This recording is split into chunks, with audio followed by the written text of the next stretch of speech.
All right, hey, what's up everyone? It's Corey the Camera Coach, and I'm just gonna do a quick run through on a little bit of gear. This is part of the photo gear guide, just a quick reel on lighting. This is for my headshot setup in studio.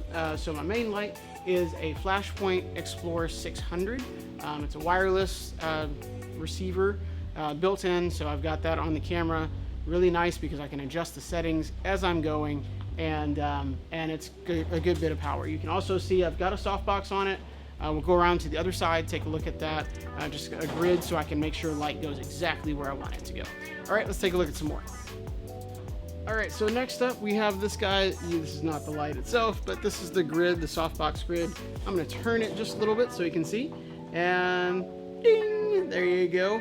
So behind this softbox is the Flashpoint Evolve 200 Pro. So very small, compact. I usually will take that on the go with me for smaller sessions or environmentals, because I can put it on an adapter and then use any Bowens mount that I want, even if it's just to give it the reflector and not putting a softbox on it. So those are the two main lights. As I mentioned, the main light, the 600, has a grid as well, so that way I can angle my light. There's not a lot of spill, and the light goes exactly where I want it to go. Okay. All right. There's one more light we're going to check out, so let's go take a look. All right, so here is the last piece to the puzzle for me as far as lighting goes for my headshot sessions.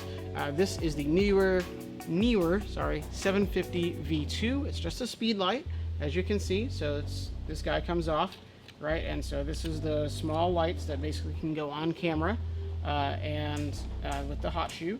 But I keep this one in studio, or one of these in studio, and I set it to slave. So when my other lights go, it basically gives me a little pop on my background if I want it.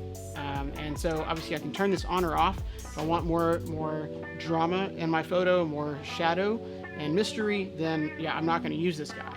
If I'm going for a clean cut look or something that they're probably gonna do a cutout on, then yeah, I'm gonna use this guy. So, and I could do a little bit more with this. I can do color gels, I can do other stuff, but mainly I just put a reflector on it, and that gives me a good separation of the subject and the background. So hopefully that's helpful. That's all for now. I hope you have a good one. Bye.